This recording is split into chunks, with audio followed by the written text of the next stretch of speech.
mucha televisión. Muy bien. Esa es la parte de toda la miseria de este proceso. Pagando las productoras a gente vulnerable para guionizarlas y que digan todo lo que puedan decir.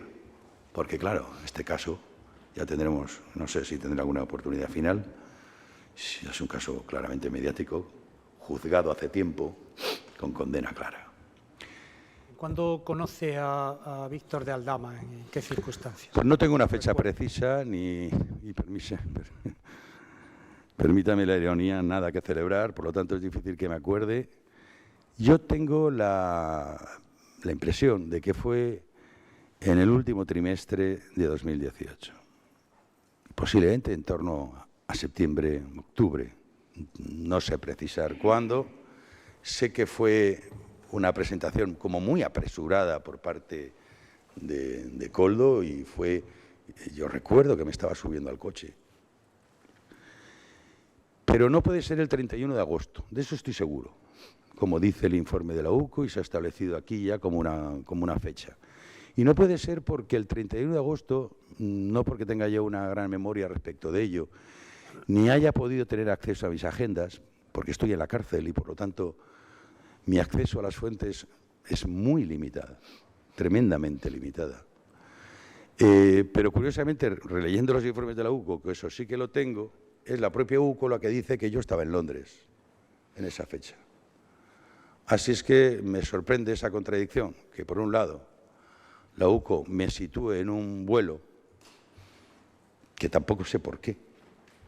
Es de interés de la UCO mi vida privada, ¿no? En ese caso fue un viaje que hice con mi exmujer y mis hijos a Londres, creo que entre el 30 de agosto al 2 de septiembre, según refleja un oficio de la Guardia Civil del 4 de diciembre de 2023.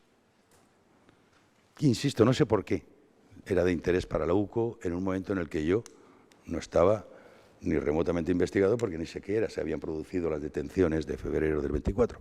Pero con esa nota, pues me he dado cuenta que efectivamente el 31 de agosto yo no pude conocer al señor Aldama. Estaba en Londres ese día. Así es que tuvo que ser con posterioridad.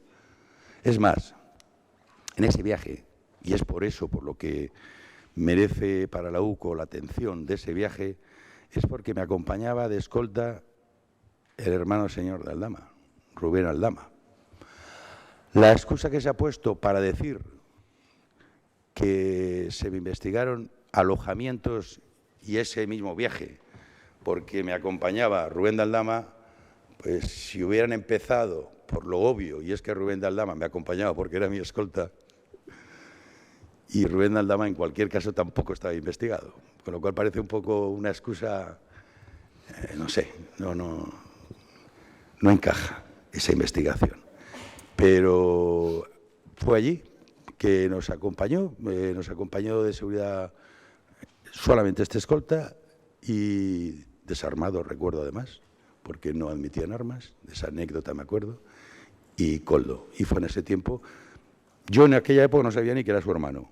Les tengo que decir como anécdota que cuando se produjeron las detenciones y salió este nombre, yo desmentí a la prensa que fuera su hermano. Es que no me lo creía.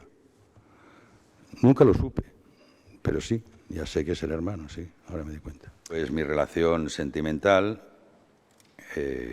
fue desde octubre de 2018 hasta noviembre-diciembre de 2019. Ella ha declarado que hasta noviembre. Bueno, su cuestión tampoco creo que ese noviembre y diciembre sea... Es coincidente, vaya. A partir de ahí ya no tengo esa relación sentimental. Me alegro además que usted mismo sitúe ya a finales del 19, lo digo porque la insistencia en los informes de la UCO es llevarme hasta 2022.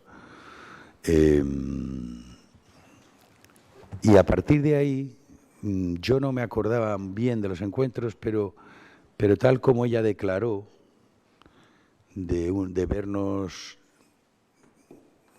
en febrero con motivo de su cumpleaños, en febrero del 20, ella sitúa como 2 o 3 fechas que yo no recordaba, pero una vez las contó, sí, fue tal cual dijo. Y por lo demás, si se refiere a los hitos, si quiere me los dice, aquellos que sean de su interés, pero no tenía más relación. O sea, lo que no iba, digamos que dejé de... Mire, ahí descubrí la palabra ghosting, no sabía lo que significaba, me lo dijo ella. Porque fue efectivamente así, una ruptura muy brusca, pero tampoco fue, al menos por mi parte, de ningún malestar, simplemente porque no era, la relación no podía permanecer, porque esto fue una relación extramarital. Es verdad, como ya dijo, yo pensaba divorciarme, fue muy difícil. Fue un año muy difícil, con 2 convocatorias electorales, con el riesgo de un escándalo público que lamentablemente, como a la vista está, que no solamente no he evitado, sino que ha servido para todo tipo de escarnio, para todos los que pudimos estar vinculados, yo, ella, mi exmujer y en fin, y que parece ser que es el gran gozo que rodea esta causa, ¿no? Pero no tuve más relación que digo que la formal, correcta, o en algún momento incluso al final, ciertamente ya con bloqueos telefónicos, ¿eh? Pero no me preocupé, entendí que además no era cuestión mía. Es verdad que dentro de los sitios que usted me preguntará estará que me manda un WhatsApp diciendo buenas, se me acaba el contrato, no, bueno, pues solamente con que vea el estilo, buenas, y me comunica el hecho, denota una relación de haberla muy fría. Y me comunica un hecho, a la que yo ni contesto, creo recordar, y no puedo saberlo por el WhatsApp porque está entrecortado. Por lo tanto, como me pasa con tantos WhatsApps que se incorporan a la causa, es imposible contextualizarlos, es imposible contradecirlos, es imposible completarlos, porque no tengo acceso a los dispositivos. No acabo de entender cuál es el misterio para que yo no tenga acceso a todo el material de la acusación. No lo sé. Pero bueno, ahí le remito a quien sí que tenía alguna relación, yo creo que por cortesía y, en fin, con una persona con la que no tienes nada en contra, tampoco creo que haya que acabar mal. Y mantenía una cierta relación con Koldo en ese sentido estrictamente. Yo se lo reenvío a Koldo y él me cuenta lo que ya saben y yo le digo, díselo. Quiero decir, que él le diga a ella, porque yo no se lo voy a decir. ¿Por qué? Porque no tenía ninguna relación y no la quería reanudar de ninguna de las formas. Es que es curioso, es que todos los socios del señor de Aldama y lo que era su organización, ninguno ha querido declarar, ninguno ha querido aportar nada con relación a las declaraciones del señor Aldama. Y en este caso solamente habló de esta parte. Y cuando la defensa del señor Koldo le intentó preguntar qué relaciones tenía con el señor Koldo, no quiso aclarar nada. Pero yo que le he preguntado, claro, porque yo ahora, después de los informes de la UCO y todo esto, he hecho muchísimas preguntas. Claro que he tenido que hacer muchas preguntas. Y una de ellas fue esta. Koldo, ¿tú qué tenías que ver con el señor Escolano? Y entonces me dice, oye, yo le ayudé en muchas cosas, como empresario, montándole reuniones con la delegación del gobierno en Aragón, con el ayuntamiento de Calatayud, que hasta que le consiguió pases para ir, me hizo gracia porque me lo contó justamente en Semana Santa, para esto de Málaga, del Cristo de la Buena Muerte. O sea, que había una relación ahí personal entre ambos, al margen del señor de Aldama. Y lo único favor fue la temporalidad. ¿Por qué luego fue más? Pues el único argumento o explicación, aparte de las que me pueda dar Koldo, son las que expuso el señor de Aldama, que no quería perjudicar a un tercero. Mi pregunta es, ¿por qué no quiere perjudicar a un tercero? Porque eso sí que es filantropía. Mi pregunta es ¿por qué? Y aprovecho, perdone, señor fiscal, porque todo esto, pues, casi que hay que venir ya, en fin, muy entrenado, ¿no? Porque sin toda esta intimidad tan reventada, ya soy un personaje, soy carne de meme, ¿no? Pero duele, porque yo con esa persona tuve una relación sentimental de verdad. Entonces, a uno no le parece bien verla así, verla sufrir así, verla comparecer aquí y diciendo lo que tuvo que decir. Jessica dijo que no iba a trabajar sin que nadie le preguntara eso.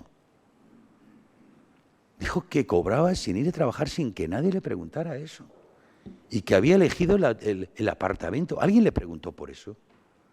Lo dijo de motu propio. Y dijo que no conocía al señor de Aldama. Cuando yo la conocí por él. Estoy convencido de perder. Permítanme el atrevimiento por una persona que la quise. Ella no dice eso si no se la ha coaccionado. Ella no puede inculparse de algo si previamente no se le ha dicho, di esto que no te va a pasar nada. Estoy convencido. Sí. La conozco. Y nadie además hace eso. Nadie dice que no va a trabajar cuando se ha preocupado de fichar todos los días, de aparentar que iba a trabajar. Se preocupó todo eso, tanto en el tiempo que estuvo en INECO como el tiempo que estuvo en Traxatec. Lo he podido comprobar en las auditorías y en los informes que obran en esta causa y que me he leído en la cárcel. Se preocupó.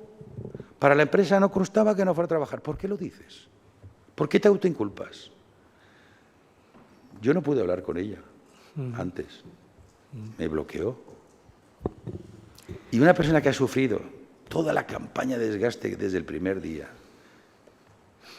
entiendo que ha sido muy duro para ella. Y a mí me gustaría aclarar, ya que estoy aquí, si esta persona ha sido coaccionada. Y yo les aseguro que la conozco por la que no la conozco. Y no encuentro motivo ninguno para que niega que conoce al señor Aldama. Salvo que haya algún asunto que hayan arreglado. Y este es el foro en el que lo tengo que decir. ¿Ha encontrado usted en su repaso del procedimiento alguna evidencia, algún WhatsApp, alguna comunicación? Bueno, pues lamentablemente lo he encontrado. Déjeme terminar. Sí, tengo, es que igual no sabe lo que le voy a preguntar. Perdone. ¿Ha encontrado usted alguna evidencia del conocimiento de Jessica, de la relación, de alguna relación, de algún conocimiento de Jessica del señor Aldama? Sí, podría decir que sí. Yo cuando comparecí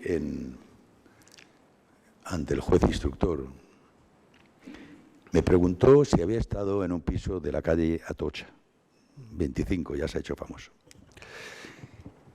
Y así como en otros dos que me mencionó, le dije rotundamente que no, en este de la calle de Atocha le dije que más bien no me acordaba. Que no lo recordaba, sí.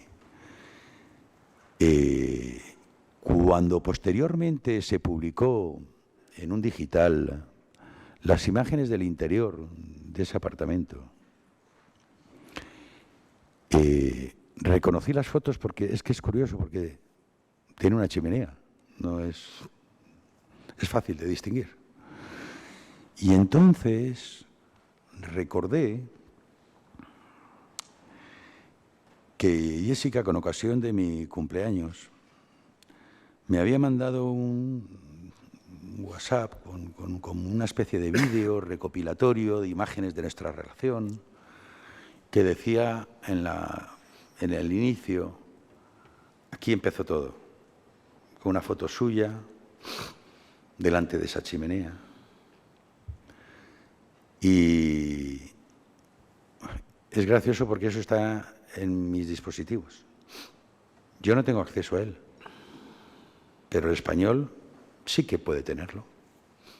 El español puede tener algo de mi vida íntima y privada y publicarlo. Yo, en cambio, no tengo acceso a lo mío. Entonces, claro, yo me acuerdo muy bien de esa primera noche, de ese sitio, y cenamos. Coldo, señor de Aldama, Jessica, una amiga suya, que creo que es la que mediaría con el señor Aldama, que se llama Melisa, y que en algunas ocasiones he visto, por las filtraciones que se producen, que ha merecido el interés, pues no sé ya, si de la UCO o de los medios, que esto les produce tanto morbo, de intentar localizarla, incluso llegaron a publicar, se investiga si una otra más, amiga del entorno del ministro, una tal Melisa, fue empleada pública. Bueno, habrán visto que no y entonces, o por otras razones, no la han vuelto a citar. Pero yo me acuerdo muy bien, y fue un catering que encargó el señor de Aldama. Me acuerdo muy bien. Ahora, yo no voy recogiendo pruebas contra nadie.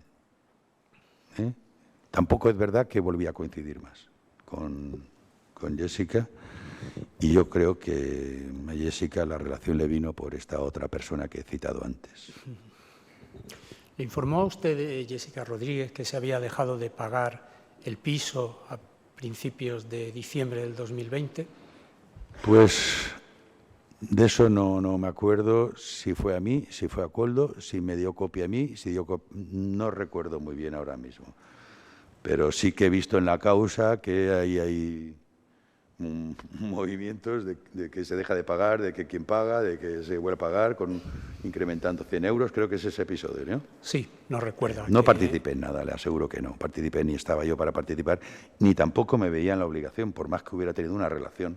¿No recuerda que le mandó este mensaje de Jessica? No, sé de la historia. A Koldo? Sí, que no sé, ahora mismo no lo tengo aquí delante, si me dice como me he traído los informes lo puedo buscar. Pues si es necesario que se lo conozco el diga, episodio, no. sí. Bien, vale, de acuerdo. El piso se deja de pagar en septiembre del 2021. ¿Sabe usted por qué? ¿Había ya terminado su relación del todo con Jessica? Había terminado mucho antes. ¿Le dijo usted a Jessica que podía seguir viviendo en la casa después de romper, que mientras estuviera estudiando la carrera, que siguiera tranquilamente en la casa? Solo dijo Jessica Rodríguez, sí, tanto en instrucción como aquí en la sala. No estaba en mi capacidad esa, desde luego, que ella pudiera estar o no pudiera estar. Yo lo que siempre le dije, que en la medida en que yo pudiera ayudarle, pues lo iba a hacer, como he ayudado a tantísima gente que ahora incluso veo que por atender a atenciones humanitarias, pues casi se me pone como si hubiera alguna contraprestación por ello. Pero en fin, que una persona con la que has tenido una relación y que por las circunstancias que fueran, pues las tuvimos que acabar, yo no tenía ningún desprecio. Otra cosa es que yo me pueda permitir eso, y además a través de personas con las que no tenía una vinculación directa. Yo no le pude garantizar nada, en absoluto, porque no estaba en mi mano. Y de hecho, la razón de quien dice que lo paga expone otras razones, que tampoco entiendo por qué. Y al final yo sí que sé, porque claro, lógicamente lo hablé con Koldo, porque fue el que me dijo por qué paga Koldo los últimos, o su entorno, en fin, es él. Los 2 últimos meses son los que Jessica le pidió de tiempo para poder hacer la mudanza, para buscar una alternativa. Por eso. Recuerda en marzo del 2022 que Jessica le manda unos mensajes a usted recriminándole la gestión del piso, el tener que desalojarlo, que le dice que en esta mierda me has metido con el puñetero piso o algo así, y que usted rebota a Koldo. ¿Recuerda este mensaje de Jessica? Sí, porque como digo, yo no tenía relación con ella, y Koldo sí, más no intensa ni nada, pero más cortés, pero sí. Y yo todo se lo reenviaba a él porque yo no iba a responder. Bueno, es lo que reenvía en esa ocasión. Reenvía un mensaje de un individuo que le escribe, supuestamente abogado, ¿no? Imagino que es el típico tono de aquel que quiere, en fin, como se dice ahora, le estaba tirando la caña y quiere aparecer de Salvador, diciendo yo si fuera todo wow, tal, un poquito. Esos méritos, obviamente no hice ningún caso, se los reenvié a Koldo. Era un ataque de ira, en definitiva. Con esa expresión, aquí me habéis metido. Oye, perdona, vamos a ver. Era mayor. Yo no tenía ningún compromiso. No era una persona dependiente. Lo fue independiente toda la vida. Yo la conocí independiente y, por lo tanto, yo no tengo ninguna obligación, terminada una ruptura, de mantener nada. O sea, me puede decir lo que quiera del piso, pero... Mire, casi en las mismas fechas en las que Jessica comienza a vivir sola en la Torre de Madrid, febrero del 2019, comienza a trabajar en INECO. ¿Fue idea suya que fuera contratada en INECO? Y si es así, ¿con quién habló para que Jessica comenzara a trabajar? ¿Se lo dijo a Koldo o a alguien más? A mí lo de INECO ni se me ocurrió. Podía trabajar que trabajara así. Siempre he entendido que es bueno trabajar, pero desde luego no en INECO se me planteó. Porque puestos a ser INECO, y porque no en otra parte. No es que INECO sea lo más ventajoso en ningún sentido. En algún sitio tendría que trabajar. No, yo se lo comenté a Koldo, pero no pensando en lo oficial realmente, sino en el ámbito más bien privado, ¿no? Y no se lo entregué a nadie más. Yo no hice con nadie. No hablé con nadie. De hecho, aquí, todas las personas que han tenido que ver bien con Adif, bien con INECO, y digo Adif porque Adif era cliente de INECO, y su puesto de trabajo iba a la encomienda que Adif le hacía a INECO, no hay nadie que haya podido decir que yo le mandé nada. ¿Usted a quién le dio el currículum de Jessica? A Koldo. Pero no estaba pensando yo en empresas públicas precisamente. No había ninguna necesidad. Es más, es donde peor se pagaba. No. La idea mía es que buscara un nicho que no tuviera nada que ver con el ministerio. ¿Eso le dijo a Koldo? Sí. Que buscara un sitio que no tuviera nada que ver con el ministerio. Obvio. Soluciones de Gestión y el Grupo Cueto habían firmado ya el día 16 de marzo un contrato de prestación de servicios donde se evidencia que ya conocen esa necesidad de adquisición de mascarillas por parte de puertos del Estado y la cantidad de 8 millones de mascarillas. ¿Cómo tuvo conocimiento? ¿Qué fecha me dice, perdón? 16 de marzo. ¿Cómo tuvo conocimiento Aldama con anterioridad de que se iba a proceder a la adquisición de ese material y esa cantidad? ¿Y por qué yo he leído que fue el 23, ese acuerdo? ¿Qué acuerdo? Yo creo que el acuerdo, por lo que he leído, obviamente no tengo más que los informes de la UCO, pero lo que he leído es que el acuerdo, sí, que yo en ese momento ignoraba, por cierto, de una de las empresas del señor Aldama con el grupo Cueto o con Soluciones de Gestión, sería con Soluciones de Gestión, imagino, es del día 23. Ese es otro contrato, no es por el que yo le estoy preguntando. Pues es que el otro no lo desconozco. Yo el que tengo constancia es del día 23. En todo caso, ¿no habló usted con Aldama sobre esta adquisición de material? No es cierto lo que dice. No, es verdad que él Déjeme estuvo por terminar, allí. por favor. Perdón. No, si yo sé que intuye antes de que termine la pregunta lo que le voy a preguntar, ¿cómo puedo yo intuir su respuesta? Pero vamos a respetar la formalidad del interrogatorio en la medida de lo posible. No sé lo que le estaba diciendo. Si le había preguntado usted, si había hablado usted con Víctor de Aldama de la adquisición de este material. Previamente no. Él sí que es verdad que, como ya se ha expuesto, iba a ver con frecuencia a Koldo y es probable que supiera de nuestra necesidad. Probable o no, o más que probable, que conociera. Pero en ese momento uno no lo interpreta casi como una ayuda. Es decir, el momento aquel es que necesitamos ayuda de todo el mundo. Es que ver las cosas así ahora, a toro pasado, yo me alegra porque veo que hemos pasado aquella crisis con toda normalidad y lo hemos superado, no nos ha quedado nada. Estupendo. La capacidad adaptativa del ser humano es tremenda para olvidarse, pero hay que acordarse. Los trabajadores no querían salir a trabajar, los nuestros. El servicio de correos se oponía a salir a trabajar si no se les daba equipo, y los transportistas igual. Y el problema en el sector privado era peor todavía, porque como no tenían capacidad para hacer grandes compras, pues no tenían material. Y yo recibí algunas veces cartas de gente que me decía, si mi marido se muere, usted será el asesino. A mí me hicieron en mi casa scratches, ahora que se vuelve a hablar de ello, en varios días consecutivos, llamándome asesino. Y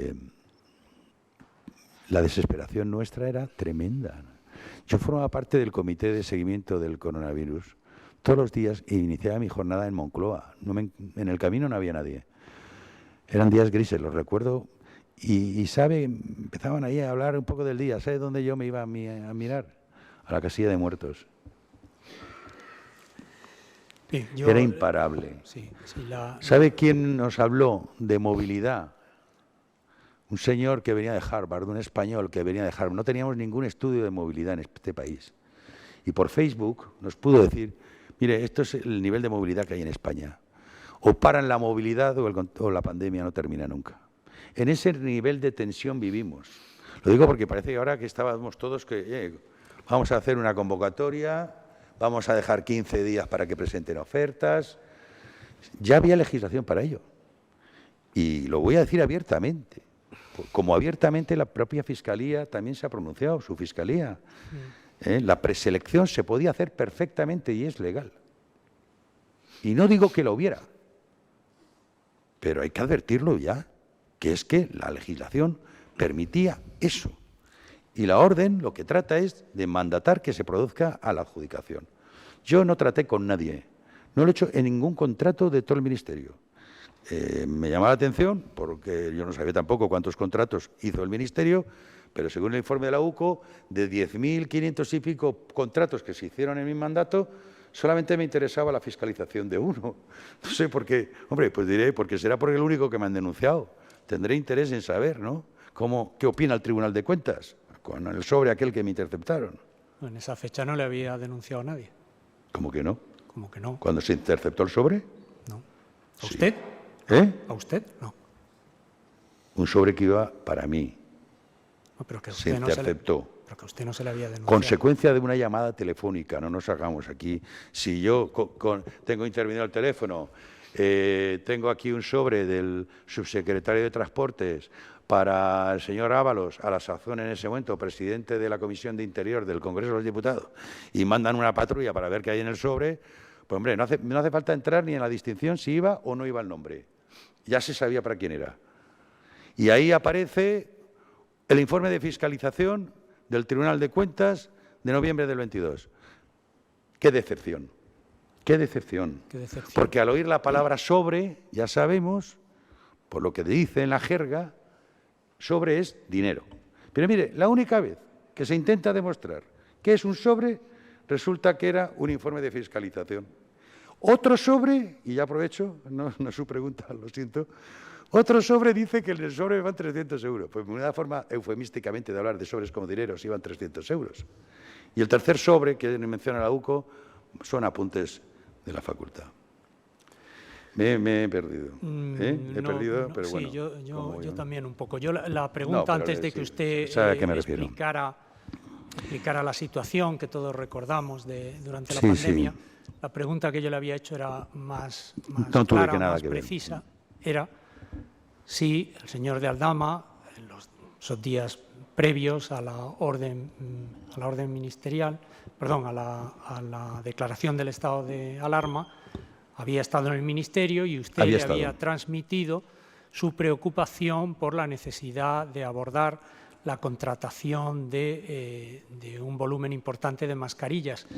Y se había comentado este extremo con el señor de Aldama, que lo comentó aquí el otro día, y lo recordará usted perfectamente. Él, como le he dicho antes, estaba por ahí. Que le llegara la información, pues tenía relación con Koldo. No, la Koldo se pregunta no es puso a si la le marcha, llegó. estoy convencido de que la tendría. No, pero si lo habló con usted. No, Usted conmigo no dijo que le llegara, sino que lo habló con usted. Conmigo no. Y que fue Conmigo usted no. el que le dijo que estaba preocupado, que estaba agobiado No, con yo ese se lo diría tema. como mucho a Koldo y él estaría a lo mejor delante, porque le digo, Ah. Koldo tenía su despacho justo a la antesala mía. ¿Vale? Entonces, si estaba ahí y me oyera, yo no digo que no me escuchara. Ahora, que yo me dirigiera abiertamente y directamente a él, no. Eso sí, todo el personal del ministerio que estaba en aquel momento en el ministerio, todo el mundo sabía, y yo trasladé mi inquietud de encontrar un proveedor. Porque lo que hacían falta ahí eran proveedores. Si es que lo que no había eran proveedores. Lo que no había era material. Sí, es que cuando yo he oído información privilegiada, vamos a ver, información privilegiada es saber quién te puede vender. Si era un privilegio encontrar un proveedor. Pues lo que le pasó al señor Puente cuando lo denunciaron por las mascarillas porque le vendió un amigo. Digo, no, pues su señoría, la jueza que sentenció, dijo pues que gracias a que era amigo, tuvo mascarillas. Es que el problema estaba en quién conocía dónde vendían mascarillas y cómo hacerlas traer. Y fue una odisea traer mascarillas para todas las administraciones. Al menos nosotros las pudimos traer, los primeros en España, como se ha dicho aquí, y a un precio bastante inferior a la media del momento. Bien, entonces, ¿recuerda usted que hizo ese comentario ante Koldo y que estaba presente el señor de Aldama? Digo que puede ser, porque por aquella época le visitaba bastante hasta que yo le llamé la atención. Quería pasar a otra cuestión, el del arrendamiento con opción de compra de Castellana 164. Se ha referido usted antes a este contrato, por lo tanto no hace falta que repita lo ya dicho, que la intención suya sí era la de irse a vivir allí o de que se fuera a vivir Jessica Rodríguez, más bien. Usted entiendo que no, ¿no? O los dos, no lo sé. Bien, la pregunta es si pagó usted alguna cantidad, si pagó la fianza o no pagó nada. No pagué nada, claro. Si no me entregas llaves, ¿qué tengo que pagar? No pagué nada. Me esperé, lógicamente, a que se me hiciera la entrega de llaves. Y ese mismo día, pues, uno puede hacer la transferencia. Pero no pagué nada, claro que no. Mi idea era, efectivamente, que provisionalmente estuviera Jessica y mi idea era, en todo caso, pues si podía permitírmelo, pues tener una alternativa habitacional en Madrid. Yo tenía en aquel momento un piso pequeño en La Latina, eso sí, de copropiedad con mi exmujer.